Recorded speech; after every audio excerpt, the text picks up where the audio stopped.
How I Got Unfamous Part 4, in parentheses, my friends hated my song.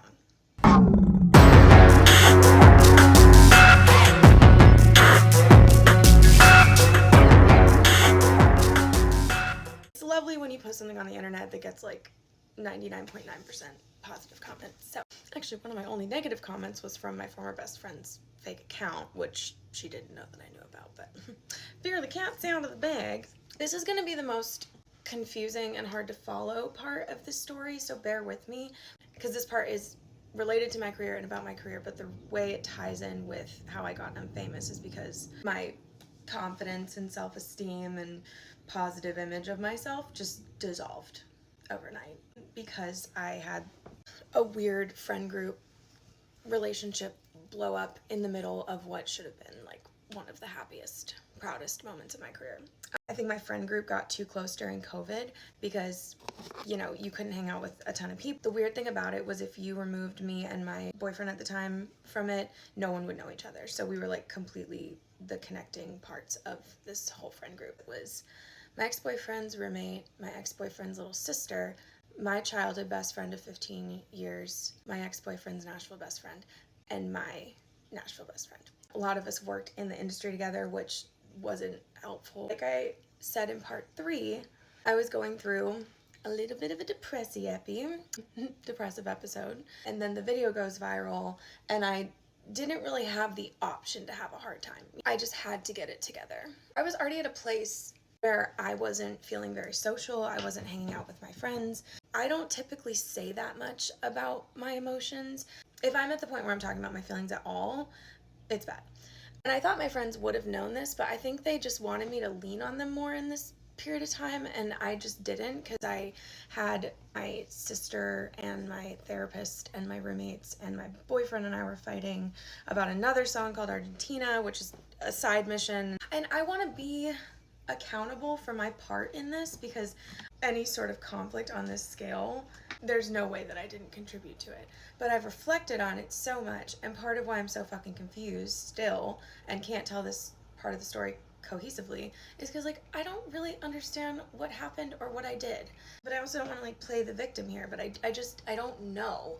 My ex and I's best friend started dating, and I feel like that kind of made things sort of weird. I had opinions that I think were valid, and I was trying to help. Maybe I overstepped, I don't know. That's probably what went wrong, but then in turn they hella fucking overstepped, and the guy best friend had a lot to say about Amy. This was a text message he sent me.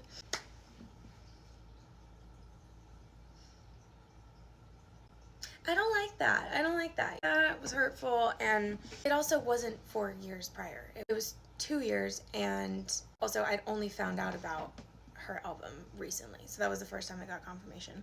And like, you're allowed to be fucking mad about stuff. God forbid. It was just weird. I'm really insecure about being a narcissist because my ex used to tell me I was one all the time, which is rich coming from him. However, I also understand I'm incredibly capable of being really self-serving and self-centered. I'd also like to point out that in order to be an artist, you have to literally show up to a city of 11 million people and be like, you know what? I think I deserve to be more famous than anyone. That's Delulu, okay? I know that. You're never, ever, ever going to meet an artist who isn't at least a little bit narcissistic.